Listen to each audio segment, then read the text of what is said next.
Assalamualaikum warahmatullahi wabarakatuh. Alhamdulillah rabbil alamin wa bihi nasta'in wa ala umurid dunya waddin. Asyhadu an la ilaha illallah wa asyhadu anna Muhammadan abduhu wa rasuluh. Amma ba'du. Pemirsa TV-mu yang berbahagia.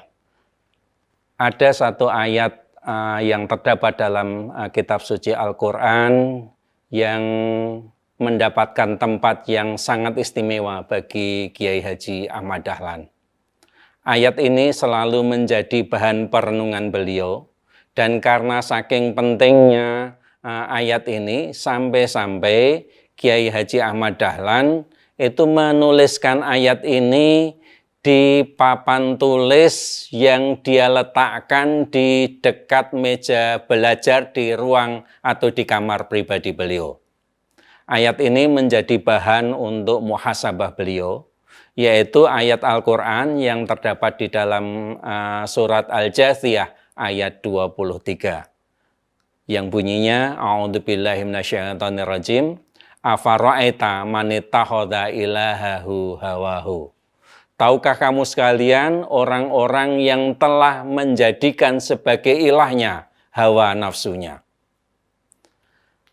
Bagi Kiai Dahlan, memahami ayat ini, Kiai Dahlan melihat bahwasanya memperturutkan hawa nafsu itu bukan hanya masalah perbuatan maksiat saja, tetapi memasukkan perbuatan memperturutkan hawa nafsu ini sebagai bagian dari akidah yang akan mengotori nilai tauhid dari seseorang.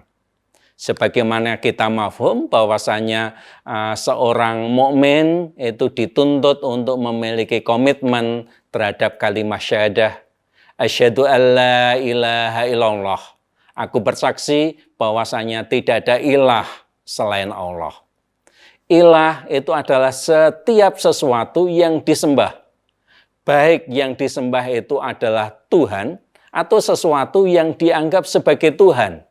Sesuatu yang sebenarnya bukan Tuhan tetapi diperlakukan selayaknya sebagaimana Tuhan, itu adalah disebut sebagai ilah. Kemudian hawa itu adalah keinginan-keinginan syahwatiyah. Keinginan syahwatiyah itu meliputi antara lain keinginan terhadap 3 hal yang biasa dikenal dengan tahta, harta, dan wanita. Keinginan-keinginan syahwatiyah ini secara umum adalah perilaku yang menyimpang. Walaupun ada juga keinginan syahwatiyah itu yang baik, tapi sebagian besar keinginan syahwatiyah adalah keinginan yang buruk. Nah, Kiai Dahlan memasukkan keinginan-keinginan syahwatiyah yang tidak terkontrol ini sebagai bagian dari hal yang mengotori nilai tauhid. Hal yang mengotori keyakinan akidah seseorang.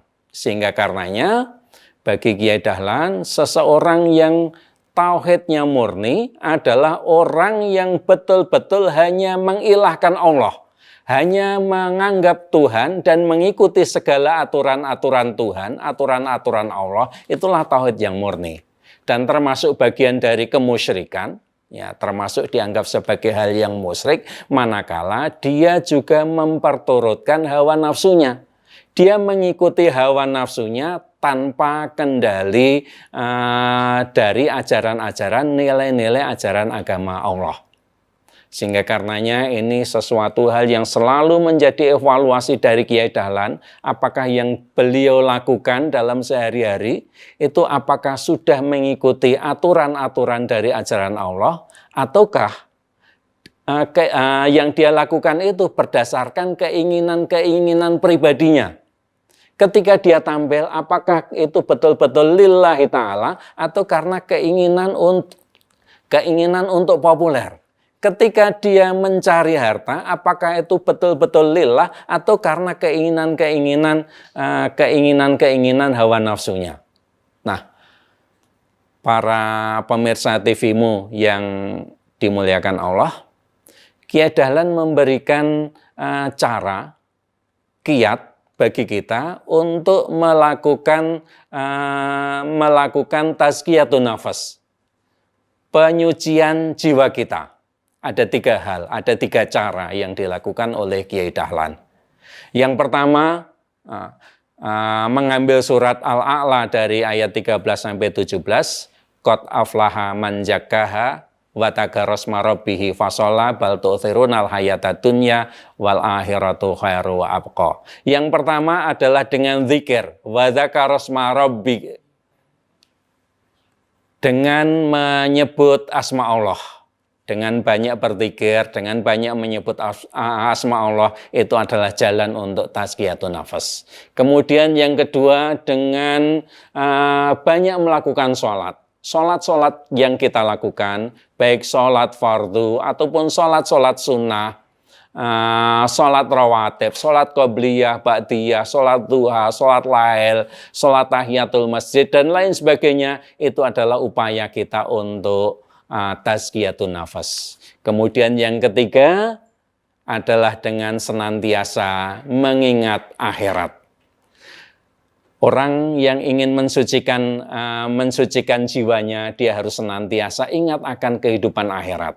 Bahkan dia akan lebih mengutamakan kehidupan akhiratnya daripada kehidupan dunianya. Wabtaghi fima ataqallahu darul akhirah wala tansa nasibaka minad dunya wa ahsin kama ahsanallahu ilaika. Dan carilah olehmu sekalian karunia yang telah Allah berikan untuk kehidupan akhiratmu. Wala tansa nasibaka, tapi ingat jangan engkau lupakan nasibmu di dunia. Sehingga karenanya mengingat akhirat termasuk salah satu jalan untuk melakukan tazkiyatun nafas, penyucian diri. Sehingga karenanya 3 cara untuk melakukan penyucian diri. Yang pertama, banyak berzikir menyebut asma Allah. Yang kedua, dengan melakukan sholat. Yang ketiga, dengan ingat akhirat. Mudah-mudahan jiwa kita menjadi jiwa yang suci. Assalamualaikum warahmatullahi wabarakatuh.